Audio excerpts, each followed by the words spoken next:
She stood there trembling in front of Park Ji-hoon's legendary safe, an 18-year-old black girl in torn shoes and oversized donated clothes, while the most feared Korean crime boss on the West Coast watched with cruel amusement.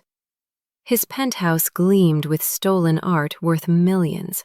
His lieutenants laughed at this desperate girl from the streets who thought she could do what elite hackers and genius mathematicians had failed to accomplish for 7 years. $100 million locked behind titanium and impossible encryption. They called her foolish, pathetic, a joke. But what none of them knew, what Park Ji-hoon himself couldn't possibly imagine as he leaned against his mahogany desk expecting her to fail, was that Amara Williams saw patterns that no one else could see. Her brilliant mind had been invisible to a world that looked at a poor black girl and decided she wasn't worth their time. 18 years of hunger, of watching her grandmother die slowly from diabetes they couldn't afford to treat, of being dismissed and overlooked, and told she'd never amount to anything. And in 43 minutes, this girl they underestimated, this genius they never saw coming, did the impossible. She cracked the code. She opened the safe. And in that devastating moment, she didn't just break Park Ji-hoon's security. She shattered his entire world. What happened next, the choice he made, the violence, the transformation, the connection that shouldn't exist between a monster and the girl who reminded him he was human, changed both their lives forever. Before we begin this story, comment below where you're watching from and what time it is there. If stories about karma, love, and hidden truths move you, don't forget to subscribe to the channel. The rain hammered against the floor-to-ceiling windows of the penthouse, 53 stories above Los Angeles, where Park Ji-hoon stood with a glass of whiskey that cost more than most people earned in a month. At 38 years old, he was a legend whispered about in the darkest corners of the West Coast underworld. The supreme leader of the Peko organization, the White Tiger, a criminal empire worth billions that stretched from the ports of Long Beach to the gambling dens of San Francisco. Tonight, like every night, he was untouchable, unreachable, a god among criminals. But what Park Ji-hoon didn't know, what he couldn't possibly imagine as he gazed out at the glittering city he controlled with an iron fist, was that his entire world was about to be shattered by someone he would never see coming. Not a rival gang, not the FBI, but an 18-year-old girl living in a rusted trailer in Koreatown, barely surviving on scraps and desperation. Ji-hoon turned from the window and walked across his penthouse, his Italian leather shoes clicking against marble floors that gleamed like mirrors. The space was a monument to his power. Stolen Monet paintings on the walls, sculptures worth millions. A garage below filled with Bugattis and Maseratis.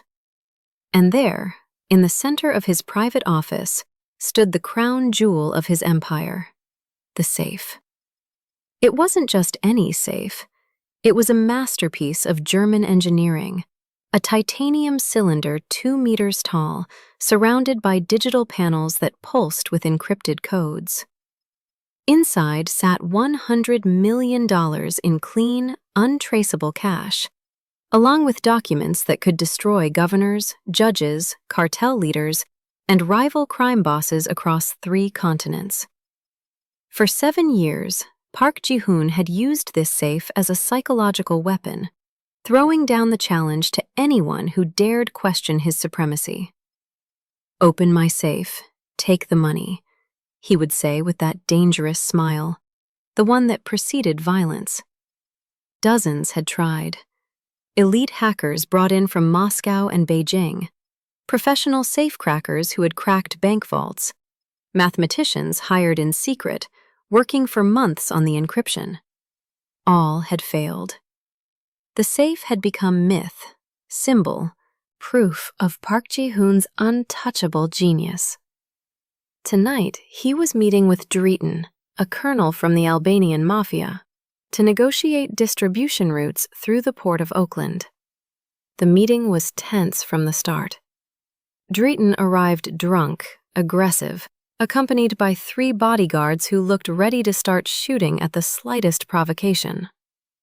"You Koreans think you're so smart," Dritten spat, his accent thick with contempt. "Your empire is nothing but smoke and mirrors, Park. Tricks for children." Ji-hoon's face remained perfectly calm, but everyone in the room felt the temperature drop. When Park Ji-hoon went quiet, people died. His own men stepped back instinctively. "Is that what you think?" Ji-hoon said softly, setting down his whiskey glass with deliberate precision. "That I'm all talk? No substance?" "Your reputation is overblown," Dritten continued, emboldened by alcohol and stupidity. "Any idiot with enough guns can—" "My safe holds $100 million, Ji-hoon interrupted, his voice cutting like a blade. "Open it, and every dollar is yours. Right now. Tonight." The room went silent. Dritten blinked, suddenly uncertain. "What kind of trick?" "No trick," Ji-hoon said, walking to the safe and placing his hand on the cold titanium. 7 years, Dritten. Dozens have tried. Geniuses. Experts. The best criminals money can buy. All failed. So if my empire is smoke and mirrors, if I'm so easy to defeat, prove it. Open my safe. Or admit that your mouth is bigger than your intelligence. Dritten's face flushed red with rage and humiliation. He stood, his chair scraping loudly against the floor. His hand moved toward his jacket, toward the gun there, but Ji-hoon's bodyguards already had their weapons drawn, red laser sights painting dots across the Albanian's chest. "You'll regret this insult," Dritten hissed, backing toward the door. "The Albanians don't forget." "The door is behind you," Ji-hoon said coldly. "Use it." After they left, Ji-hoon's second-in-command, a scarred veteran named Song, approached cautiously. "Boss, the Albanians will retaliate for this humiliation." "Let them try," Ji-hoon said, already bored with the conversation. "Prepare a response team. And Song, find out who Dritten will send. I want to know before they arrive." What neither of them knew was that someone else had heard every word of that conversation. Someone who shouldn't have been anywhere near Park Ji-hoon's world. 15 blocks away, in a part of Koreatown where the neon signs were broken and the streets smelled of garbage and despair, Amara Williams was crouched in the basement of a nightclub, stacking boxes of wine bottles with hands that shook from hunger and exhaustion. At 18 years old, she looked younger. Malnutrition had kept her small. Her clothes hung loose on her thin frame, donated items 3 sizes too big. Her sneakers had holes in the soles, held together with duct tape and prayers. The club manager, a middle-aged Korean man named Mr. Kim, had taken pity on her that morning when he found her shivering outside his back door. 3 hours' work, he'd said in broken English. $20, and food after. $20. 3 days of insulin for her grandmother. Amara had accepted before he could change his mind. She worked in silence, her mind only half focused on the physical labor. The other half was solving a mathematical proof she'd found in a calculus textbook someone had thrown in the trash behind the public library. In her head, equations danced and shifted, patterns emerging from chaos. It was the only time Amara felt truly alive, when she was lost in the pure logic of mathematics, where poverty didn't exist, where being black didn't make people look away, where her grandmother wasn't dying in a rusted trailer that leaked when it rained. She was so absorbed in her thoughts that she almost didn't hear the voices from upstairs. Almost, but years of living on the streets had taught Amara to always listen, always be aware of danger. She froze, a wine bottle suspended in her hands. $100 million! My safe. Open it. The words filtered down through the ventilation shaft. Amara set down the bottle carefully, silently, and moved closer to the vent. Above her, she could hear everything. The Albanian man's drunken insults, Park Ji-hoon's cold, deadly response, the challenge, the safe. $100 million. Amara's heart began to pound. $100 million. She did the math automatically, unable to stop herself. Full treatment for Grandma Martha's diabetes. A real home, not a trailer that froze in winter and baked in summer. College tuition. Medical school. A life. A real life. The meeting ended with threats and the sound of footsteps retreating. Amara remained motionless in the basement, her mind racing faster than it ever had before. She had heard about Park Ji-hoon, of course.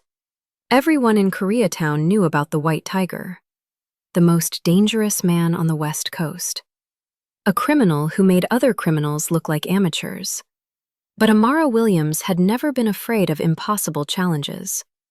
While other kids her age were worried about college applications and prom dates, she had been solving differential equations with a stick in the dirt, teaching herself advanced mathematics from discarded textbooks, memorizing complex patterns after seeing them just once.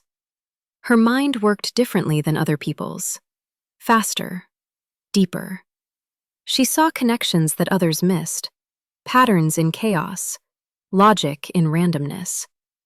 The safe, a code, an encryption, an impossible puzzle that geniuses had failed to solve for 7 years. Something dangerous bloomed in Amara's chest. Not greed, she had never been greedy. Not ambition in the traditional sense, but hope. Terrible, beautiful, desperate hope. Hope that maybe, just maybe, her grandmother wouldn't have to die. Hope that they could escape the crushing poverty that had defined every single day of Amara's 18 years on Earth. When Mr. Kim came down to check on her work, he found the basement perfectly organized, every box stacked with geometric precision. Amara stood waiting, her dark eyes distant, her mind already working on the problem. "Good job," Mr. Kim said, handing her a $20 bill and a container of leftover kimchi fried rice. "You come back next week, yes? Same work." "Yes, sir," Amara said quietly, pocketing the money. "Thank you." She walked home through the dark streets of Koreatown, past closed shops with signs in Korean she couldn't read, past groups of men who looked at her with eyes that made her walk faster. The $20 was folded carefully in her pocket. The food would feed her and Grandma Martha for 2 days if they were careful. But Amara's mind wasn't on the money in her pocket. It was on the safe, the code, the impossible challenge. And as she lay in her narrow bed that night, in the trailer that creaked and groaned with every gust of wind, she made a decision that would change everything. She was going to open Park Ji-hoon's safe. And nothing, not poverty, not fear, not the most dangerous criminal on the West Coast, was going to stop her. The next morning, Amara stood outside the glass tower that housed Park Ji-hoon's empire, her heart hammering so hard she thought it might break through her ribs. The building pierced the Los Angeles sky like a blade, sleek, mirrored, impossibly expensive. People in designer suits rushed past her on the sidewalk, their eyes sliding over her without seeing. She was invisible to them, just another poor kid in oversized clothes and broken shoes. But Amara Williams was done being invisible. She walked through the revolving doors into a lobby that took her breath away. Marble floors stretched in every direction, so polished she could see her reflection, small, thin, out of place. A massive chandelier hung from the ceiling like frozen lightning. Behind a curved reception desk, 3 security guards in crisp uniforms watched everyone who entered with cold, professional eyes. Amara approached the desk, her sneakers squeaking against the perfect floor. The nearest guard, a broad-shouldered Korean man with a scar across his cheek, looked down at her with barely concealed disgust. "Can I help you?" he said in accented English, his tone making it clear he wanted to do the opposite. "I need to see Park Ji-hoon," Amara said, forcing her voice to stay steady.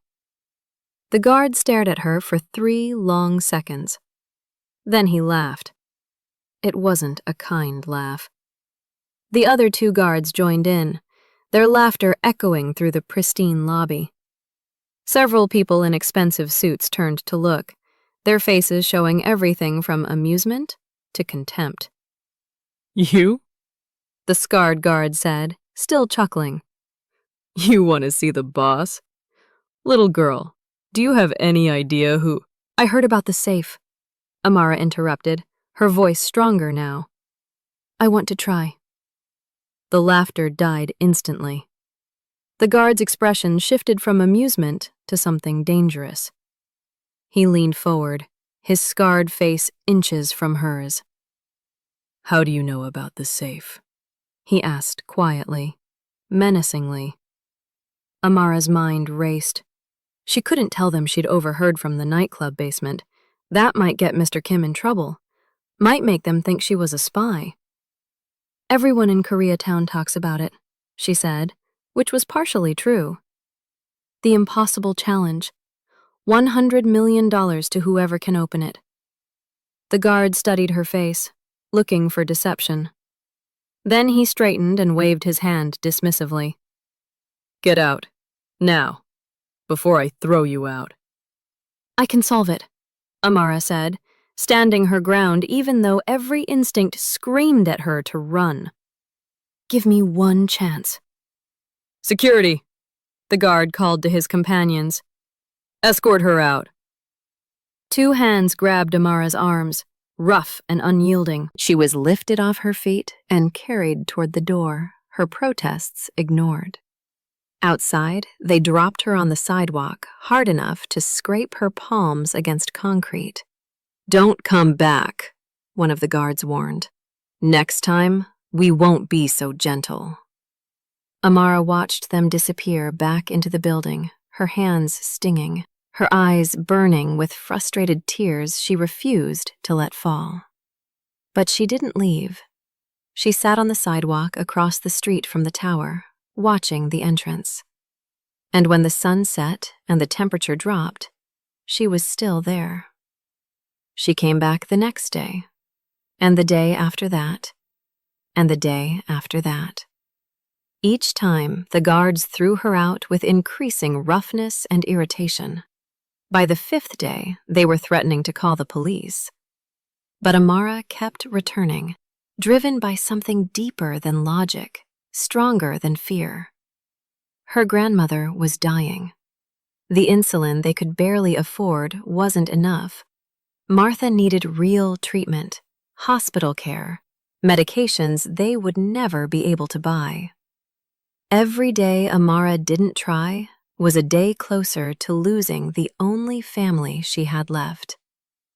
On the 7th day, something changed. Amara was sitting on her usual spot across from the tower when a black Mercedes pulled up to the entrance. A man emerged from the back seat, mid-40s, wearing an expensive suit, his face weathered but sharp. He noticed Amara immediately, his eyes narrowing with interest rather than disgust. This was Song, Park Ji-hoon's second-in-command, and Song had noticed the persistent girl who kept returning day after day. He'd watched from the security cameras, seen her determination, her refusal to give up. It amused him in a dark way. And Song had an idea, a cruel joke that would entertain his boss. Inside the building, Song found Ji-hoon in his office, reviewing financial reports from their operations in San Francisco. "Boss," Song said carefully, "there's been a situation." Ji-hoon looked up, his expression unreadable. "What situation?" "A girl, young, poor. She's been coming here for a week, demanding to try the safe challenge." Ji-hoon's eyebrow rose slightly. "And you're bothering me with this because?" "Because she won't leave. The guards have thrown her out every single day, and she comes back every morning. She sits across the street and watches the building for hours." Song paused, a cruel smile forming. "I thought you might find it entertaining." For the first time in days, genuine curiosity flickered across Ji-hoon's face. In his world of brutal efficiency and calculated violence, stubbornness was either admirable or stupid. Sometimes both. "Bring her up," he said finally. "Let's see what makes her so persistent." Song's smile widened. This would be good entertainment. 10 minutes later, Amara found herself in the elevator, flanked by 2 guards who gripped her arms so tightly she knew she'd have bruises. Her heart was racing, but her mind was clear, focused. This was her chance. Her only chance. The elevator doors opened directly into Park Ji-hoon's penthouse office. Amara's breath caught. She had never seen anything like this in her entire life. The space was enormous, filled with art and luxury that existed in a completely different universe from her rusted trailer. And there, standing behind a massive desk with the city of Los Angeles spread out behind him like a conquered kingdom, was Park Ji-hoon himself. He was younger than she expected, handsome in a cold, dangerous way. His dark eyes studied her with the intensity of a predator examining prey. When he spoke, his voice was quiet, controlled, more terrifying than any shout could be. "You're the girl who won't leave my building alone." It wasn't a question. Amara swallowed hard and nodded. "What's your name?" "Amara Williams." "Amara Williams," Ji-hoon repeated, tasting the name. His eyes traveled over her, taking in the 2 large clothes, the broken shoes, the thinness that spoke of too many missed meals. "And you think you can open my safe? The safe that has defeated some of the greatest minds in the criminal underworld." "Yes," Amara said simply. The men in the room, Song and 3 other lieutenants, burst into laughter. It was loud, mocking, cruel laughter that made Amara's face burn with humiliation. But she kept her eyes locked on Ji-hoon, and she saw something strange flicker across his face. Not quite amusement. Something else. Curiosity, perhaps. Or calculation. Ji-hoon raised his hand, and the laughter died instantly. "Why?" he asked. "Why do you think you can succeed where others have failed?" "Because I see patterns differently than other people," Amara said, her voice gaining strength from truth. "I've been solving complex mathematical problems since I was young. Codes, encryptions, puzzles. My mind works through them naturally. And I need that money." "Everyone needs money," Ji-hoon said dismissively. "My grandmother is dying," Amara said, and for the first time her voice cracked slightly. "Diabetes. She needs real treatment, not the cheap insulin we buy with whatever money I can scrape together from odd jobs.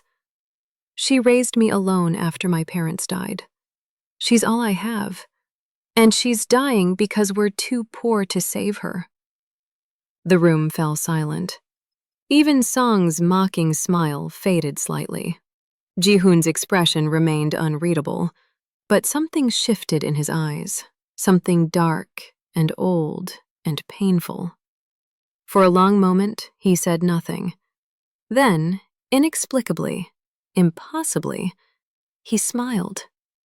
It was a dangerous smile, the smile of a man making a decision that might be brilliant or might be catastrophically stupid. "One chance," Ji-hoon said. "1 hour. If you open the safe, the 100 million is yours. When you fail, and you will fail, Amara Williams, you will work for me for 1 year. Whatever jobs I assign. No complaints, no refusal. Do you accept these terms?" Amara's mind raced through the implications. Working for a crime boss for a year could mean anything, could mean death. But her grandmother had maybe 6 months left without proper treatment, maybe less. "I accept," she said. Ji-hoon's smile widened, and it wasn't a kind expression. "Song, witness this agreement. Everyone here is a witness. The girl accepts the challenge under my terms." He stood, buttoning his suit jacket with deliberate precision. "Follow me, Amara Williams. Let's see if your confidence is backed by skill or just desperate stupidity." He led her deeper into the penthouse, through corridors lined with stolen art worth millions, past rooms she glimpsed only briefly, a bedroom bigger than her entire trailer, a kitchen that looked like it belonged in a 5-star restaurant. Finally, they entered a room that was clearly his inner sanctum. And there, in the center, surrounded by security panels and digital displays, stood the safe. It was beautiful in a terrifying way.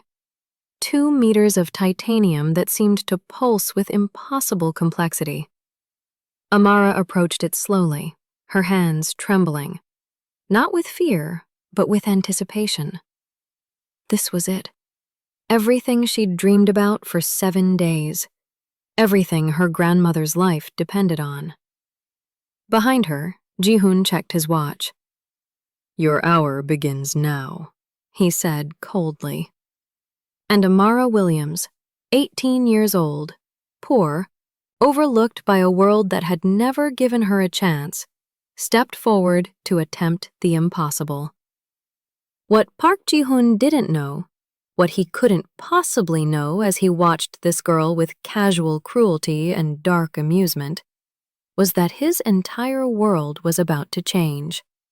That this moment, this decision to let her try, would be the beginning of his transformation. That Amara Williams would break far more than just his safe. She would break his heart, his certainty, his carefully constructed walls. But first, she had to solve the code. For 7 minutes, Amara didn't move. She stood perfectly still in front of the titanium cylinder, her dark eyes traveling over every surface, every digital panel, every reflection in the polished metal. Behind her, Park Ji-hoon leaned against his mahogany desk, arms crossed, watching with an expression of amused patience.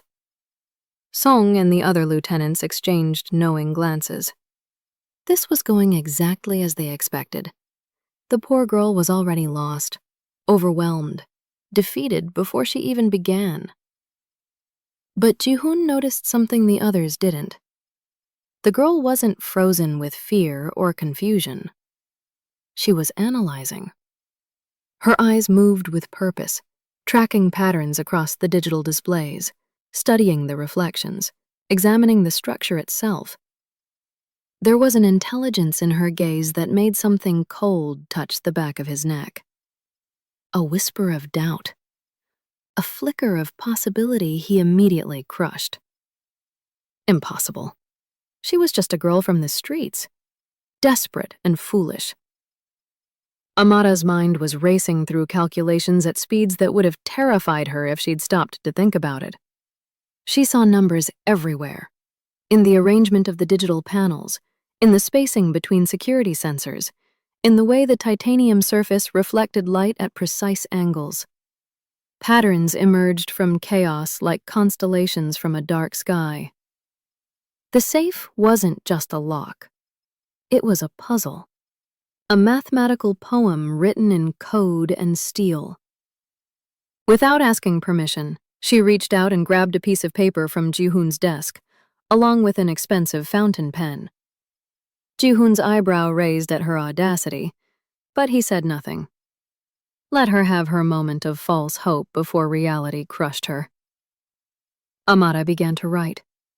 Numbers flowed from the pen in sequences that looked random to everyone watching, but were perfectly logical to her brilliant, desperate mind. Fibonacci sequences, prime number distributions, geometric progressions. She saw the structure now, layer upon layer of mathematical complexity, each one building on the last. Whoever designed this encryption was a genius.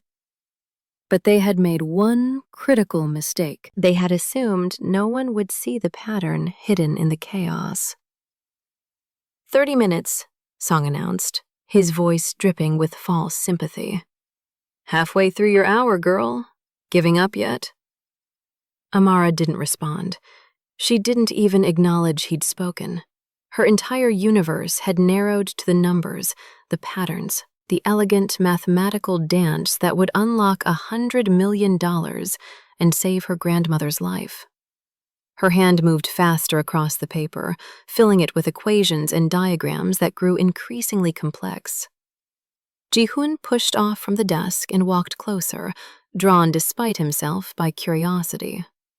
He looked at the paper covered in her handwriting and felt something shift in his chest.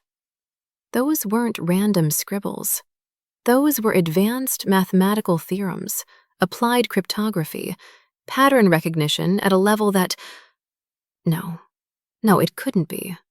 She couldn't actually understand the system, could she? Amara's hands were shaking now, but not from fear, from excitement. From the pure, beautiful rush of a mind working at its absolute peak. She saw it. The final layer, the key that would unlock everything. Fermat's last theorem as the foundation, yes, but twisted, inverted, combined with a radial symmetry that created a three-dimensional encryption spiral. And there, hidden in the third layer like a secret whispered in code, a Fibonacci variable that threw off the entire sequence unless you knew to look for it. It was brilliant. It was beautiful. It was breakable. She stood and walked to the digital panel, her small fingers hovering over the keypad. Behind her, the room had gone absolutely silent. Even Song had stopped smiling.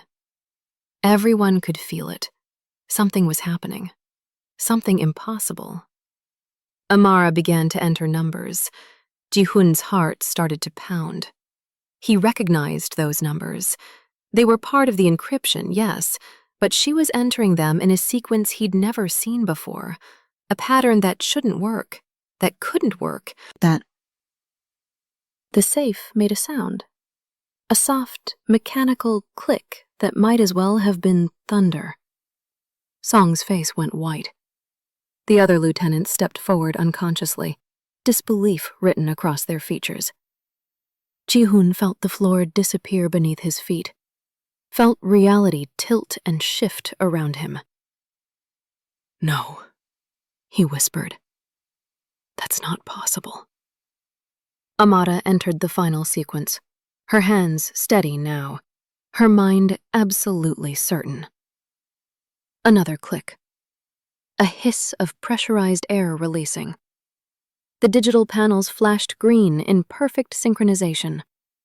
And the door to Park Ji-hoon's legendary safe, the safe that had remained sealed for 7 years against the greatest minds in the criminal underworld, swung slowly open.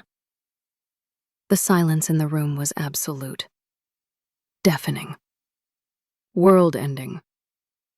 Amara turned to face Park Ji-hoon, and in that moment she looked far older than her 18 years. There was a maturity in her dark eyes, a strength born from a lifetime of impossible survival that made even this dangerous crime lord take an unconscious step backward. The pattern had inverted radial symmetry, she said, her voice calm and clear in the devastating silence. You used Fermat's last theorem as the foundation, but you inserted a Fibonacci variable in the third encryption layer. Most people would have spent months trying to brute force the first layer alone. But if you see the underlying mathematical structure, the whole thing unravels in about 43 minutes. Ji-hoon stared at her. At this girl. This impossible, brilliant, devastating girl, who had just done what dozens of geniuses had failed to do. His mind was reeling, trying to process what had just happened, trying to understand how his entire worldview had just been shattered by someone he'd dismissed as a desperate fool. "Who are you?" he asked, and his voice was hoarse, raw with an emotion he couldn't name. "I told you," Amada said quietly. "I see patterns differently." Song found his voice first. "Boss, this is impossible. She must have had help. She had no help," Ji-hoon said, cutting him off without looking away from Amada. "I watched her the entire time. She solved it alone." He took a step closer to her, his dark eyes searching her face like he was seeing her for the first time. "You're a genius. A real genius." Amada's composure cracked slightly. "Does that mean the money? You'll honor the agreement?" And there it was. The question that made Park Ji-hoon face the most difficult decision of his life. He could give her the $100 million as promised, but that would make her an instant target. Every criminal organization on the West Coast would hunt her, torture her, force her to work for them, or kill her to prevent her from working for rivals. She'd be dead within a month, maybe less. Or he could break his word for the first time in his life, reveal himself as a coward and a liar, destroy the reputation he'd built over 2 decades of brutal consistency. But there was a third option, an option that terrified him because it was so completely unlike anything he'd ever done before, an option that made no logical sense but felt somehow inevitable. "I will honor our agreement," Ji-hoon said slowly, watching her face light up with desperate hope. "But first, I need 3 days to arrange the transfer safely. $100 million can't just be handed over in cash. It needs to be laundered properly, transferred through accounts that won't trigger every law enforcement agency in the country. 3 days, and the money is yours." It was a lie, a necessary lie, because Ji-hoon needed those 3 days to decide what to do with Amara Williams before she got herself killed. Amada's eyes narrowed slightly. She was smart enough to suspect deception, but desperate enough to accept it anyway. 3 days, she agreed. "But if you're lying to me—" "I don't lie," Ji-hoon interrupted. And that much was true. He never lied. He manipulated. He omitted. He misdirected. But he didn't lie. This would be his first time. For her. "Song will take you home. Where do you live?" "I can get home myself." "Where do you live?" Each word was sharp, commanding, final. Amara hesitated, then gave him the address of the trailer in Koreatown. Ji-hoon's expression didn't change, but something flickered in his eyes. Pity? Anger? She couldn't tell. "Song, have someone drive her. Make sure she arrives safely." Ji-hoon pulled out his phone and made a quick call in Korean. Amara couldn't understand the words, but she heard the authority, the absolute command. When he hung up, he looked at her again. 3 days. Don't speak to anyone about this. Don't tell anyone what you did. For your own safety." "I understand," Amara said, though she wasn't sure she did. As Song escorted her to the elevator, Amara looked back one last time. Park Ji-hoon stood in front of the open safe, his hand resting on the titanium door, staring at her with an expression she couldn't read. There was something in his eyes that wasn't quite anger, wasn't quite respect. Something deeper, something dangerous. The elevator doors closed, and she was gone. Ji-hoon stood alone in his office, staring at the open safe that had been his symbol of power for 7 years. Inside, stacks of cash sat undisturbed. Documents that could destroy empires lay in perfect order. None of it had been touched. None of it had been stolen. She had opened it just to prove she could. Just to save her grandmother. Not for greed. Not for power. For love. Song, Ji-hoon said when his second-in-command returned. I want everything about Amara Williams. Every detail of her life. Her grandmother's medical condition. Where she goes. What she does. How she survives.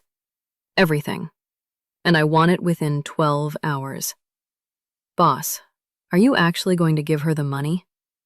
Ji-hoon was quiet for a long moment. I don't know, he admitted, and the uncertainty in his voice shocked Song more than anything else that had happened that day. Park Ji-hoon was never uncertain, never doubtful, never hesitant. But Amara Williams had changed something fundamental in him, had cracked open something he thought was sealed forever. And Park Ji-hoon didn't know if that terrified him or freed him. He only knew that nothing would ever be the same again.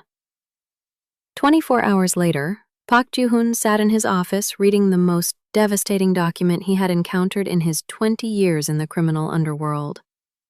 Not a police report, not evidence of betrayal, but a simple investigative file about an 18-year-old girl named Amara Williams. The report was thorough. Song had assigned their best tracker, a former intelligence operative who could find secrets that people didn't even know they were hiding.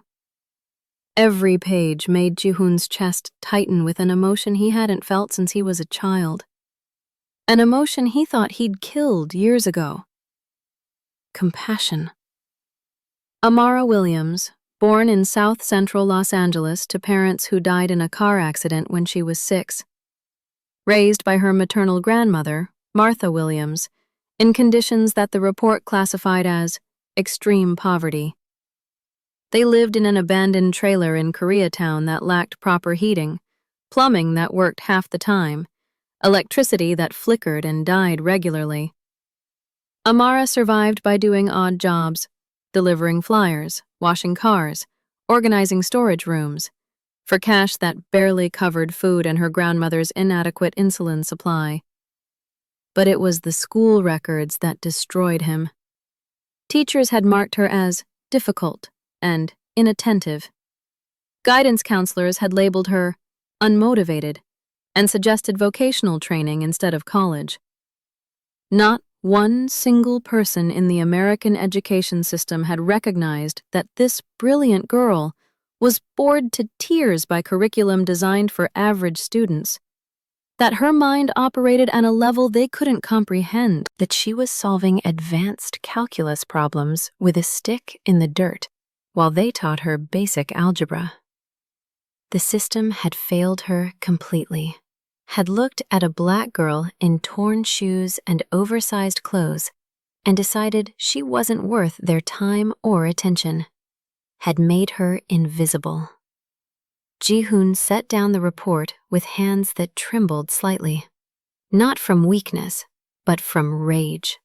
Rage at a world that could waste such brilliance. Rage at himself for almost making the same mistake, for dismissing her as desperate and foolish when she was desperate and extraordinary. The door to his office opened and Song entered, his expression carefully neutral. Boss, the medical evaluation you requested. Martha Williams has advanced type 2 diabetes with multiple complications. Without proper treatment, the doctors estimate she has 4 to 6 months. With full treatment at a private facility, she could live another 15 to 20 years. Arrange it, Ji-hoon said immediately. Best facility in Los Angeles. Full treatment starting today. Send a team to pick up Mrs. Williams within the hour. Song's eyes widened slightly. Boss, that will cost hundreds of thousands of dollars. And the girl, are you actually going to give her the 100 million? Ji-hoon stood and walked to the window, looking out at the city he controlled. No, he said quietly. I'm going to give her something more valuable. I'm going to give her a choice. 2 hours later, Amara received a phone call from an unknown number. When she answered, a professional female voice informed her that her grandmother was being transported to Cedars-Sinai Medical Center for emergency treatment, all expenses covered, and that a car would arrive at her trailer in 30 minutes to bring Amara to the hospital. Amara's heart nearly stopped. This was it.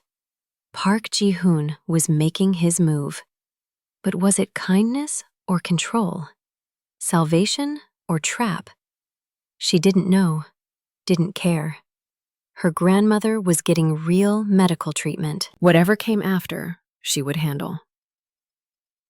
At the hospital, Amara found her grandmother already settled in a private room that looked like a 5-star hotel suite, surrounded by the best doctors money could buy. Martha Williams, 72 years old and tougher than steel despite her failing body, grabbed her granddaughter's hand with surprising strength. "Baby girl, what did you do?" Martha asked, her eyes sharp and knowing despite her exhaustion. "What I had to, Grandma," Amara whispered, tears streaming down her face. "What I had to." Park Ji-hoon arrived an hour later, flanked by Song but otherwise alone. He entered Martha's hospital room with the quiet authority of a man accustomed to command.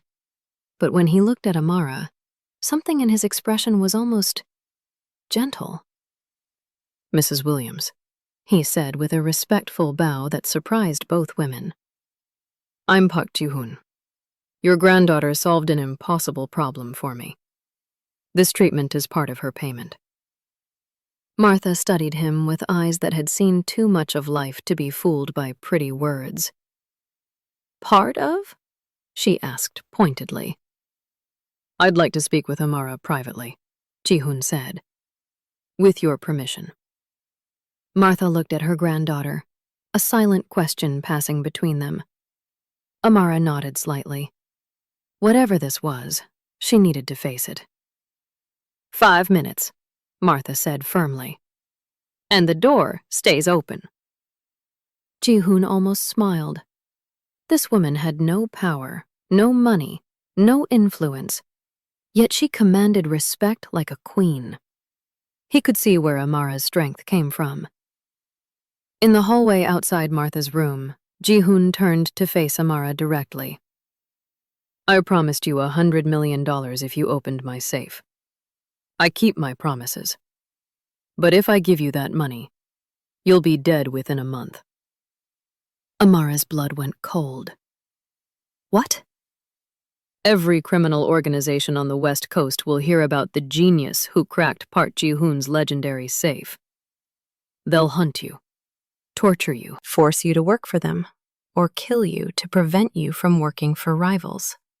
The Russians, the Albanians, the cartels, they'll all want you. And you have no protection, no power, no way to defend yourself." Ji-hoon's voice was cold, factual, devastating. "The 100 million will buy you a funeral, nothing more." Amara's mind raced through the implications, and she realized with crushing clarity that he was right. She had been so focused on solving the puzzle, on getting the money to save her grandmother, that she hadn't thought about what came after. "So what are you saying?" she asked, her voice barely a whisper. "I'm offering you a different deal," Ji-hoon said, and now his voice carried something new, something that might have been hope. "I pay for all of your grandmother's treatment. I give you both a real home, safe, comfortable, protected. I provide you with education, The best tutors money can buy. Access to universities that would never look twice at a poor girl from the streets. In exchange, you work for me. Not on the streets. Not in danger. I need that brilliant mind of yours to solve problems my people can't handle. Logistics, encryption, pattern analysis. Clean work. Clean work for a crime boss, Amara said bitterly. There's no such thing. No, Ji-hoon admitted. There isn't. I won't lie to you about what I am or what I do. But I can promise you safety, security, and a chance to use that extraordinary mind instead of watching it waste away in poverty. And when you're older, when you're educated and powerful in your own right, you can make your own choices. Leave if you want. Stay if you choose. But you'll be alive to make those choices. Amara's hands clenched into fists at her sides. Every instinct screamed that this was a trap, a gilded cage, a monster offering candy to lure her in. But she looked through the open door at her grandmother lying in that hospital bed, finally receiving care after years of suffering. And she knew the truth. She had no other choice. One condition, Amara said, meeting Ji-hoon's dark eyes with defiance born from 18 years of survival. You never ask me to hurt anyone. Ever. I'll solve your puzzles and crack your codes, but I won't help you kill people or destroy lives. Ji-hoon studied her face for a long moment. This brilliant girl who had somehow maintained her humanity despite everything life had thrown at her. Agreed, he said finally.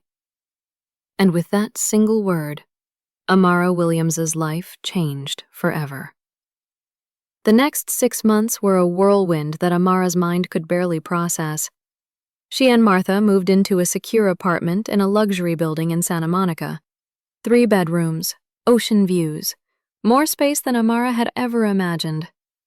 Martha received world-class medical care and transformed from a dying woman into someone who laughed again, who cooked meals in a kitchen that actually worked, who watched the sunset from a balcony instead of through rust holes in a trailer roof.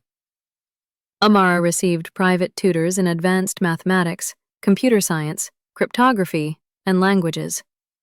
She devoured knowledge like someone starving, her brilliant mind finally given the education it had always deserved. But Ji-hoon also insisted she experience things she'd never had. Museums, concerts, restaurants where a single meal cost more than she used to earn in a month. He was teaching her his world, showing her both its beauty and its corruption. Their relationship evolved into something neither could define. Ji-hoon visited the apartment regularly, bringing complex problems for Amara to solve. Encrypted communications from rivals, logistical challenges in shipping routes, pattern analysis for money laundering operations. She solved them all with frightening ease, her mind cutting through complexity like a blade through silk.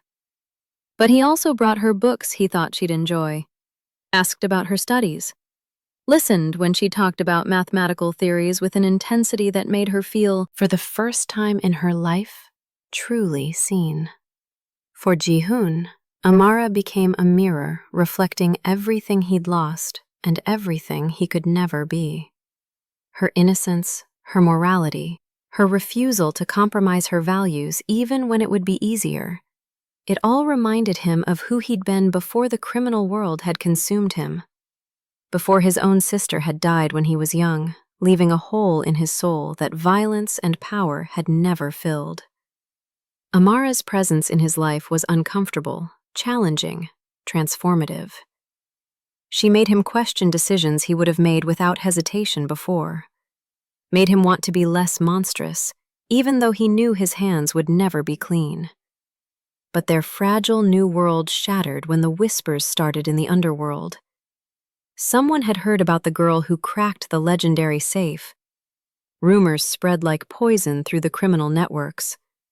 And Kim Dae-won, a lieutenant in the Beko organization who had always envied Ji-hoon's position, saw his opportunity.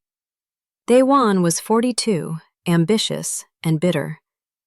He had served the organization for 20 years, spilling blood and taking risks, while Ji-hoon had risen to leadership through intelligence and strategy.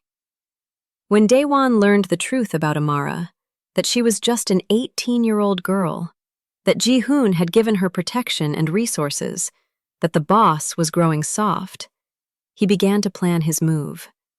He spread carefully crafted rumors suggesting that Amara was Ji-hoon's illegitimate daughter, that the boss was becoming weak and sentimental, that he was putting a girl ahead of the organization's interests.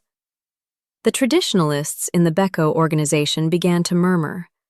A crime boss who grew attached was a crime boss who made mistakes, who became vulnerable, who needed to be replaced. The crisis came on a cold November night when armed men invaded Amara and Martha's apartment, killed the 2 guards Ji-hoon had posted, and kidnapped both women. They left a message written in blood on the apartment wall. The tiger who protects cubs forgets how to hunt. When Ji-hoon received the news, something broke inside him. For the first time in 20 years, Park Ji-hoon felt genuine terror, not for himself, but for someone else. He had built walls around his heart made of violence and ice, and Amara Williams had somehow slipped through them without him noticing until it was too late. Song found him in his office, staring at surveillance footage of the kidnapping, with an expression that terrified even his most loyal lieutenant. "Boss, we'll find them. We'll get them back." Who did this? Ji-hoon's voice was quiet, dead, absolutely lethal.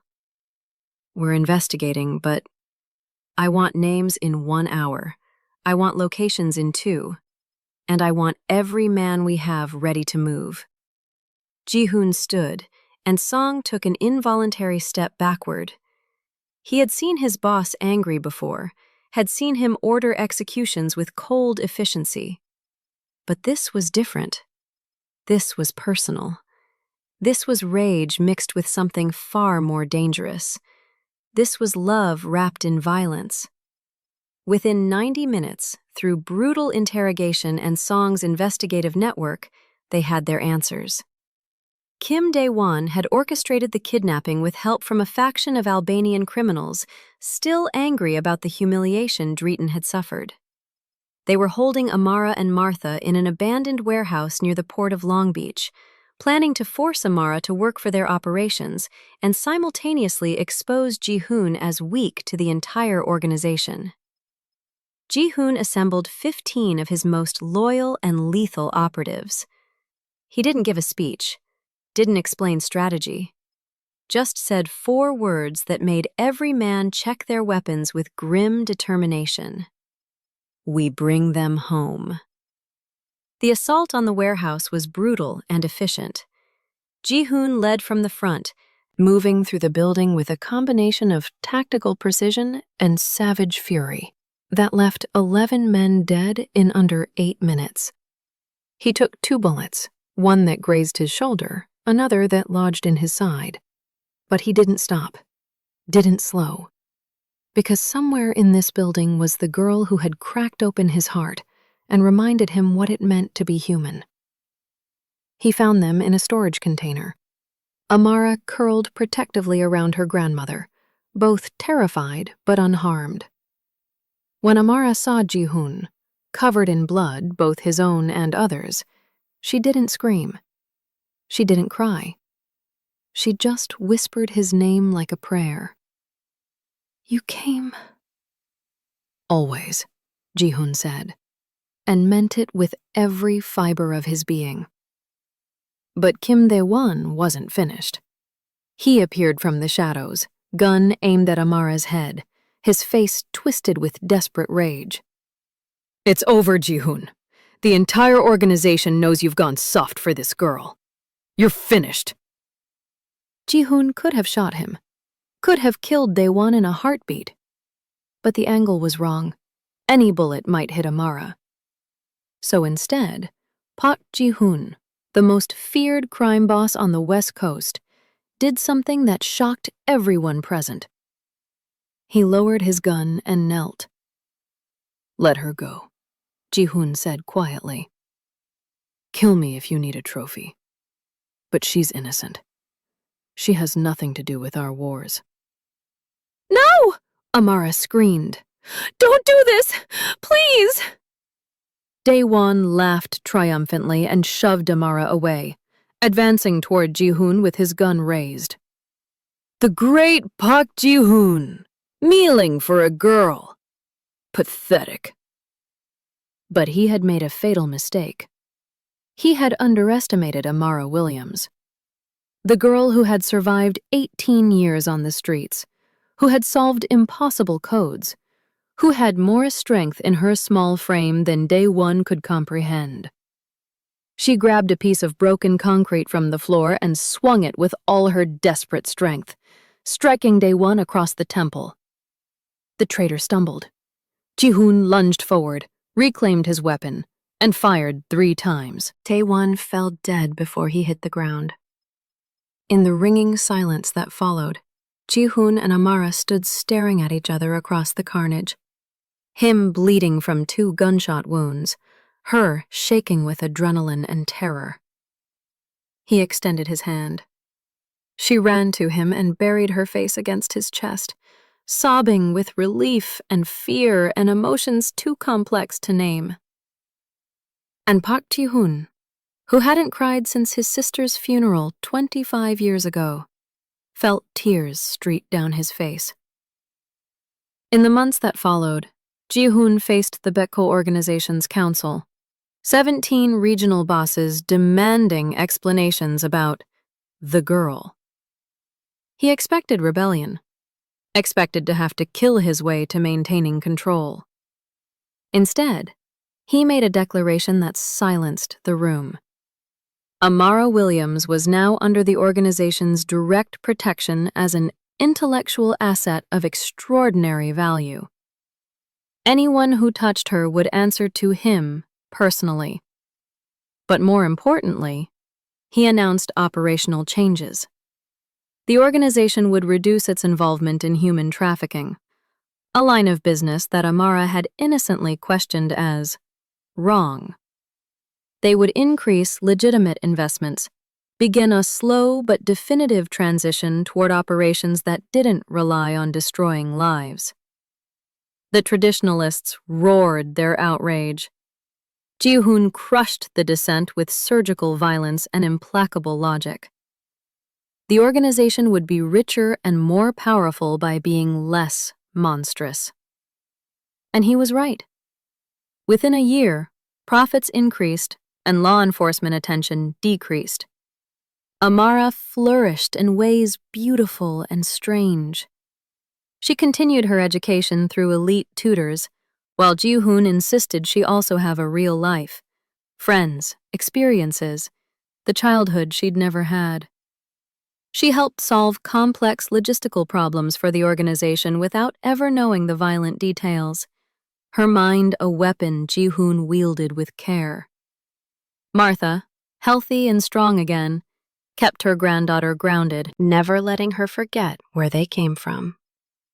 The relationship between Ji-hoon and Amara evolved into something neither could name. Not father and daughter, not boss and employee. Something forged in violence and impossible choices. Something that made them both better and worse than they'd been before. The final revelation came 2 years later, when Amara, now 20 and attending UCLA on a full scholarship while still working for Ji-hoon, accidentally discovered the complete truth about what he did. She hacked into encrypted files out of boredom and intellectual curiosity and found records of assassinations, extortion, lives destroyed. She confronted him in his office, tears streaming down her face. "You're a monster! I helped you be a monster!" Ji-hoon didn't defend himself, didn't make excuses, just looked at this brilliant young woman who had saved his soul and told her the truth. You made me want to be less monstrous. I can't be good, Amara. The things I've done, the blood on my hands, it will never wash clean. But every day I try to be a little less evil than I was the day before. Because of you. It was a devastating confession from a man who didn't know how to be better, but tried anyway. Amara spent weeks processing this truth. Martha, wise from 7 decades of surviving in a cruel world, gave her granddaughter perspective. Life isn't black and white, baby. That man isn't good. But he saved us when we were dying, and nobody else even looked our way. You don't have to love what he does, but you can choose what to do with the life he gave you. Amara made her choice. She would stay, but on her terms. She would help Ji-hoon transition the organization toward legitimate business, would study law and finance, would become powerful enough to transform or destroy the Baekho organization from within.